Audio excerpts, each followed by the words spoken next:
FPSI, balik lagi dengan admin di channel ini. Apa kabar kalian semua? Tentunya baik dong. Apalagi setelah mendengar Ormas Front Pembela Islam atau yang biasa disebut FPI dilarang segala aktivitasnya oleh pemerintah melalui Kemendagri yang sekarang dijabat oleh Pak Mahfud MD. Tentu ini menjadi kado terindah akhir tahun bagi kita orang-orang yang secara tegas menolak adanya khilafah di Indonesia yang dibawa FPI melalui ADART-nya. Setelah dilarang malah bikin baru. Tentunya gak jauh-jauh dong dari jualan agama sebagai komoditas utama mereka. Apalagi kalau bukan Front Persatuan Islam. Walaupun mereka berganti nama, menurut pakar hukum UI tetap melanggar dan dapat dipidana. Saya kutip dari Galaxy ID Jakarta.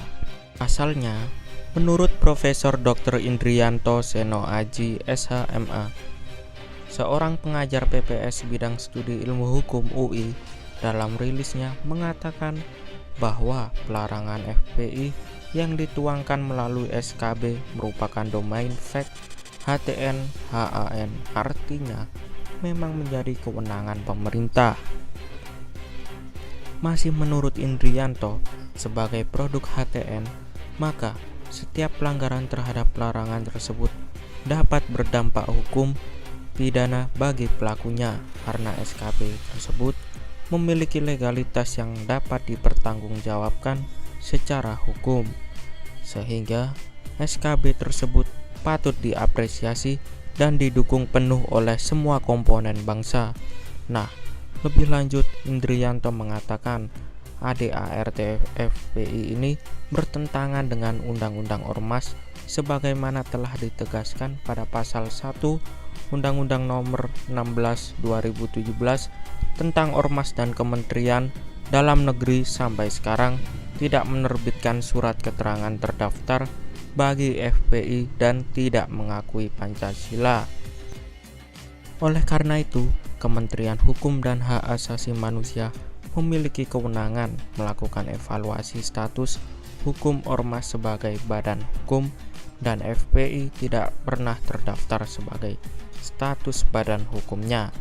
Dari sisi hukum, identitas FPI ini layak dianggap sebagai OTB atau organisasi tanpa bentuk yang ilegal sifatnya apabila aktivitas dan kegiatannya terdapat dan ditemukan substansi penerapan Islam secara kafah di bawah naungan negara khilafah Islamiyah dan memunculkan nama dan kata NKRI bersyariah.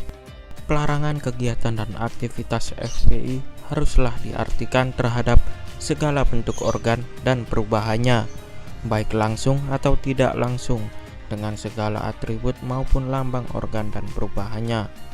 Perubahan nama dan bentuk baru organisasi terlarang yang tetap berbasis negara khilafah Islamiyah adalah bentuk pembangkangan terhadap kekuasaan negara dan konstitusi yang sah, dan tidak karenanya melanggar hukum yang harus ditindak secara tegas.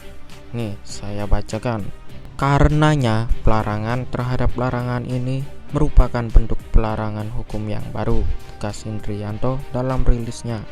Selain itu, kata Indrianto tentang nama bentuk baru ormas tanpa menghendaki pendaftaran atas perubahan nama tersebut adalah tetap bertentangan dengan perundang-undangan, Undang-Undang Ormas dan KUHP dan tidak sah.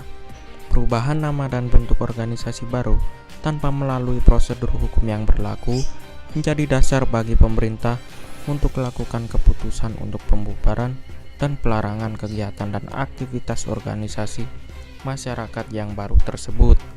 Tentang gugatan ke PT UN, Indrianto mengatakan sepanjang SKB dianggap memenuhi syarat konkret, individual, final, maka Undang-Undang Peraturan memberikan hak gugat terhadap SKB tersebut. FPI lemah karena tidak memiliki legal standing. Kelemahan dari FPI adalah absurditas dari sisi legal standing FPI, yaitu secara de jure bahwa status hukum FPI sebagai ormas tidak pernah terdaftar sebagai badan hukum sejak 20 Juni tahun 2019, ungkap Indrianto dalam rilisnya. Nah, sekian info dari admin. Tetap dukung pemerintahan Presiden Joko Widodo dalam memberantas radikalisme dan para pengagum khilafah yang ingin menggantikan ideologi Pancasila. Salam NKRI harga mati.